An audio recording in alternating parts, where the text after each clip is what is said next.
a Lutheran church, Redeemer Lutheran Church, and I made friends with a pastor there. And if you look through my broadcast, you'll see that particular broadcast. It's not very long; it's only about 15 minutes, but it's well worth it. She was a huge supporter of the Ahmadiyya Muslim community, and she had such wonderful things to say. I was just absolutely floored with some of the things that she shared. So, when you get a chance, please take a look at that as well. And then finally, I just want to, say that what are your feelings on Sharia? I actually, if you follow me, I tweeted about this earlier this morning, and so it's a vast topic. I believe that the Islamic Sharia is meant to be a religious law, and that there is absolutely no condition under which anything about the Islamic Sharia should be imposed on anyone, especially non-Muslims. I do not support that. True Islam advocates for a separation of mosque and state. And so while I abide by the Sharia, I follow the Sharia law because I'm Muslim. I absolutely reject the notion that anyone who is non-Muslim should have to abide by that. Mill exec, I'm sorry if you feel that way. Obviously, if you didn't think it was a lie, you would be Muslim. So I honor Christ. Christ was a prophet of God. And we revere, as a Muslim, I revere all prophets of God equally. So the Sharia it's a very good, Christ is not God. I'm sorry, I hate to disappoint you there. But if you believe that, then that's on you. I certainly don't. But the question of Sharia is really blown out of proportion. So there was a YouTube video that I shared earlier, and I'll actually share it on my YouTube channel as well. But yeah, if anybody's concerned, and by the way, there are some Muslim groups that do think that the Sharia, the Islam, whatever their twisted interpretation of the Islamic Sharia is, they do believe that it should be imposed. I reject them completely. I oppose them vehemently. And if you go to trueislam.com, you can actually learn more about what the true Islamic teachings are. I served in the Marine Corps from 1997 to 2002.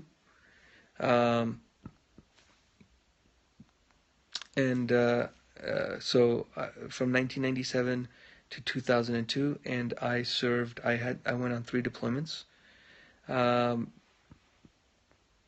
Why, if you're Muslim, do you not believe Sharia should be imposed?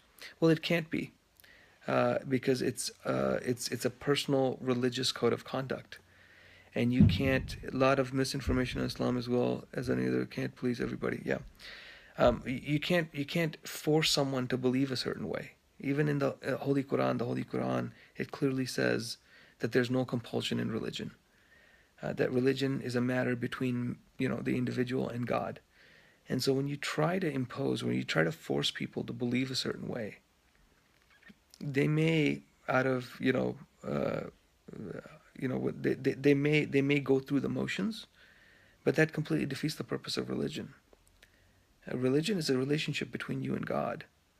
And if you're forced to believe something, not only will you resent it, but you're not going to follow it at all. And so I completely reject that notion that any religion should be forced on people. I probably have more respect for atheists than I do for some religious people, because at least atheists are honest about how they feel. Now some of them are, of course, extremists. But I believe that it's a matter between an individual and God, and that relationship cannot at all, in any way, be forced. It would completely defeat the purpose. Or agnostic, sure. Or agnostic. You believe in a higher power, you just don't know what that is? Sure. I think ultimately, though, everybody has to find their own path. whether that be Islam, as it was for me, whether that be Christianity, as it is for some others, or any other path, or even the notion that God doesn't exist. Okay, if that's where you find your peace, I support it completely. Um, but what I do not support is anyone telling anyone that you must believe this way or that way. Certainly, you can preach, you can talk about why you believe as you do, and you try to help others understand the reasoning behind that. And you try to encourage them, or you try to call them towards your interpretation of God in a peaceful, respectful dialogue. I totally support that, but you cannot force your belief on someone else.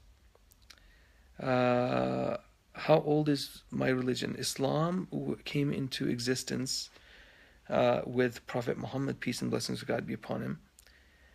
Prophet Muhammad was born in the year 570 AD, and at the age of 40 he was commissioned by God to yeah, I got what you meant, Kimmy. When he was 40 years old, he was commissioned by God to declare that he was a prophet of God. And so that would be 610. 610 is when the Holy Prophet declared that he was the prophet of God. And it took 23 years for the Holy Quran to be revealed in its entirety. So 570 AD. So he was after Jesus. Yes. He was about 600 years after Jesus. And yeah, and by the way, if you go to here's a website for you. If you go to muslimsforpeace.org, right behind me, muslimsforpeace.org, you can get yourself a free copy of the Holy Quran, as well as a copy of Life of Muhammad, which is a biography about the Prophet Muhammad. It's a great read. One of the volunteers at the church, that Lutheran church that I was talking about in Miami, Fort Myers, she told me that she actually got a copy and she actually read it and she was fascinated. She was really inspired by the stories and the life of Prophet Muhammad, and it was so wonderful because we were there the whole day, and she ended up buying us lunch. And it was so lovely. She said, I'm buying you lunch because I read about the hospitality of Prophet Muhammad in the book that you guys gave me, and I was so moved by it that I have to buy you guys lunch. So it was great. Is there similar things in the Quran and also in the Bible? A lot of the stories, yes, the stories are very similar. The amount of detail or the perspective is a little bit different. So the characters are the same. But the Quran reveals some details that are not in the Bible, or that are opposite in the Bible and later are proved in the Quran, that the Quranic version was true. In Houston, you can get a free Quran from the Islamic bookstore. Sure, you can get it from there too. But if you go to muslimsforpeace.org, you will never have to leave your house, and you can just order it online, and they'll ship it to you, and it's free of charge. So check it out when you get a chance. Yeah, so it's been good. One sad thing. Hello, hi Susie. What was proved different? Like I said, I mean, there's certain details that the Quran contains that are different from the Bible. I'll just give you one example. Like for example, when we talk about when the Bible talks about the Pharaoh that pursued Moses and the Red Sea parted, the Bible records that the Pharaoh was drowned. The Pharaoh drowned and that he was killed along with his army. The Holy Quran, however, declares that at the last minute the Pharaoh the Pharaoh basically called out to God saying that I believe in the God of Moses, and asked God to save him.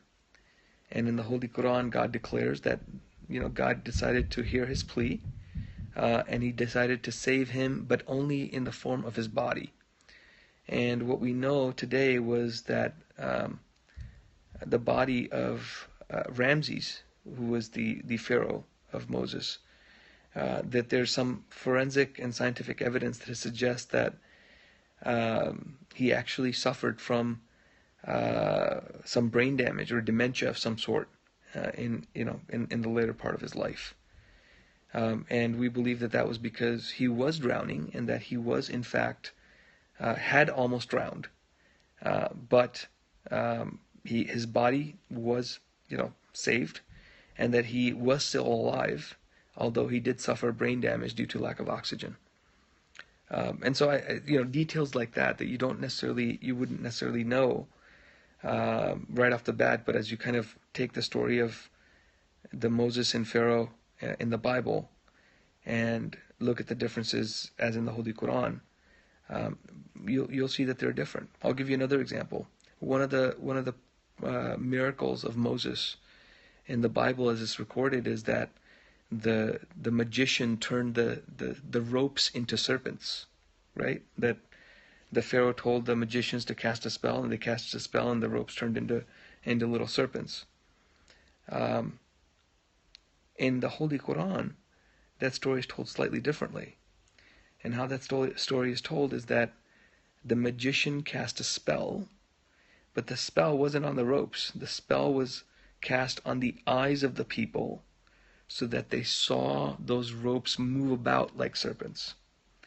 And so what the Holy Quranic interpretation of what actually happened was that none of the ropes or the Moses' staff or none of that actually turned into a serpent. But rather it was hypnosis, that people were hypnotized to think that these ropes were actual serpents. So again, things like that, it's really, really, really interesting. So in any case, I highly recommend that you pick up a copy of the Holy Quran and read it for yourself, and you'll be fascinated with some of the some of the things that you find there. Exactly, it was a kind of a hypnotism. On a sad note, I do want to convey my condolences, my utmost thoughts and prayers to the two victims of the terrorist attack last night in Portland, Oregon.